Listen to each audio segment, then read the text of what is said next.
Okay, today's the 22nd of May 2017, and I was thinking it'll soon be Christmas. You know, it's almost June. It's almost halfway through the year. And where is 2017 gone? Anyway, today's card is the Five of Cups, and today's question is the same as yesterday, because yesterday I asked what's the tarot good for and got the Eight of Cups. Today I'm asking what's the tarot good for, or what might it be good for? Or what can be our starting point for making sense of cards. And so what's the tarot good for? And the answer, or today's answer, is the Five of Cups. And so we're going to look at that particular card and see if we can get some ideas about what it's telling us or what it might be telling us that we can then apply to different questions as the answer to different questions. So if we look first in the foreground of the card, we've got the three cups that have been knocked over and the two cups that remain, although the two cups that probably represent something good or something that can be turned into something better, they're behind the person. So he seems to be, or she seems to be, focused on or noticing what's gone wrong or what's broken or what's fallen over or what's been knocked over. We don't know who did it. And we can't assume that the person in the picture did the damage, but maybe somebody did the damage or something caused the problem, represented by the overturned cups. But we see that if the person turns around, they're going to see that, okay, we've got five cups. So if 5 is 100%, then 60% is broken or has fallen over. But 40%, which is almost half, remains and is in good shape.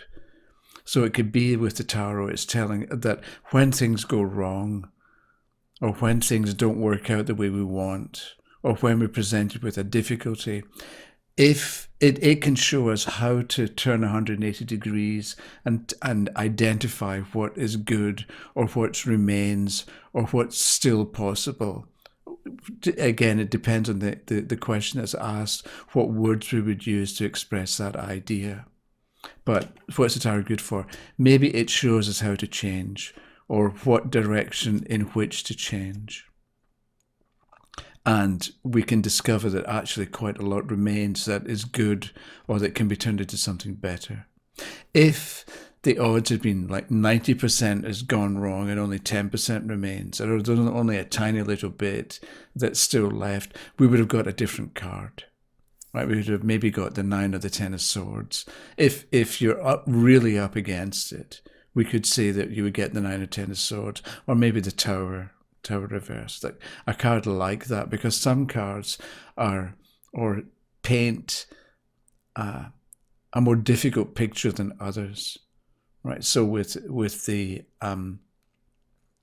Five of Cups, it's not very good, but it's also not very bad because we're 50-50 almost for the cups, and what's fallen over or what remains.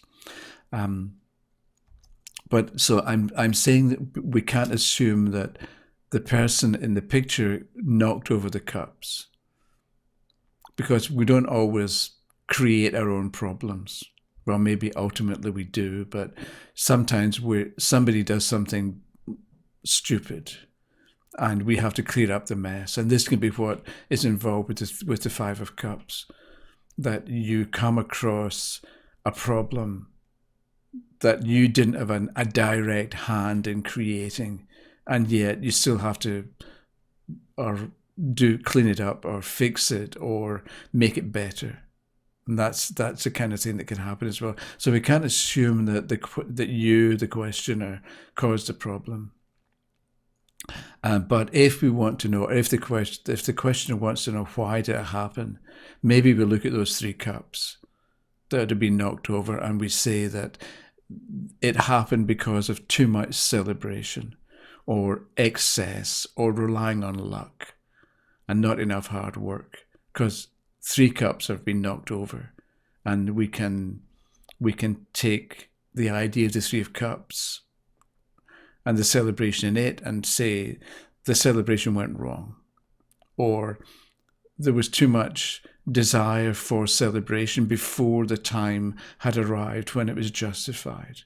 So in some way or the other, the Three of Cups is a problem. So the other part, or maybe the second part of the picture, if we look into the distance, we see the bridge and we see the building on the other side of the river. And that can be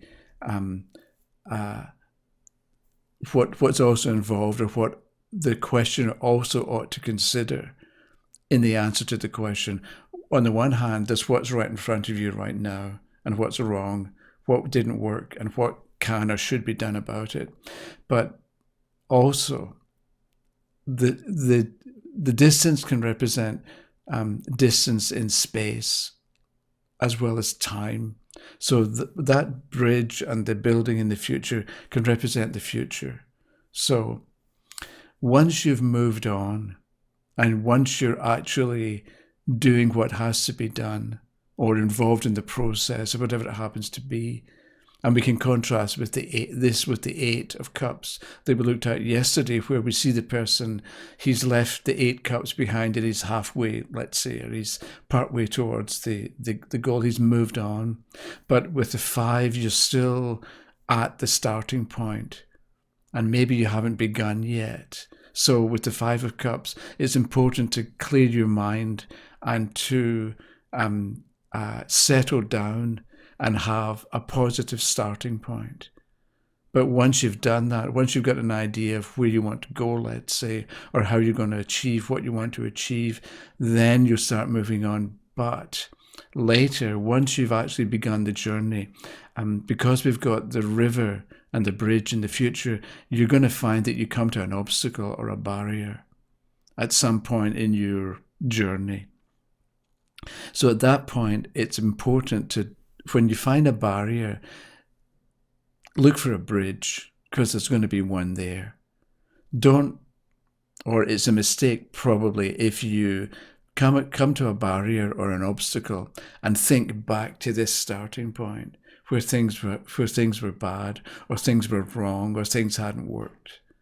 So instead, we've got in the picture, we've got the river, yes, that can represent the obstacle or the barrier, but there's a bridge that will take you over the water, over the obstacle, to the building, which can represent stability and solidity and a positive outcome and a place to rest if that's what you're looking for.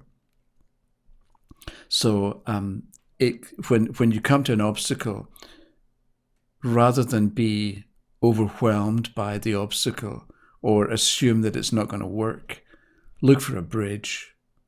There will be some way of getting over the obstacle. So it could be, let's say, am I going to get a promotion? And you don't get the promotion, but instead of thinking, okay, I'm doomed, I'm never going to be able to work better, maybe you say to the people, okay, you didn't choose me this time, but if the person you did choose doesn't work out, let me know. I like this company, I'd like to work here. So if something comes up soon, let me know. And that can be the bridge, or that can be the kind of experience that's represented by the bridge. I once, in Vancouver years ago, I was a visitor, but I wanted to live there. And so I applied for a government job. It was a legal rights officer. And it was where you had to write reports and talk to people and give presentations and so on. And I could have done it. So it was Canadians first, then landed immigrants, then anybody else. So I filled out the forms and so on and heard nothing back. And about 6 months later, I was living in Amsterdam, and I get a letter from the Canadian government telling me they had interviewed everybody and nobody had worked. Was I still interested? So that's a bit like it would have been. I mean, I wasn't at that point, but if I had been closer to Vancouver, I probably would have taken the job. So that can be a kind of bridge. Or the same idea with a relationship. You want to go out with somebody and you eventually pluck up courage and say, do you want to go out? And they say, I just was asked out by somebody else. So instead of being defeated, you say, okay, if it doesn't work out, give me a call. Something like that. So with the 5 of Cups, remember the bridge. in the future. Or remember that if you come up against an obstacle or a barrier, look around, because you're going to find a bridge that will or a solution that will in some way get you over a hurdle or an obstacle. And again, the hurdle or the obstacle, the kind of obstacle you're dealing with will depend on the question. And the kind of bridge that you'll find, again, will depend on the question. That's it. Thank you very much. We'll talk to you later. Okay, bye-bye.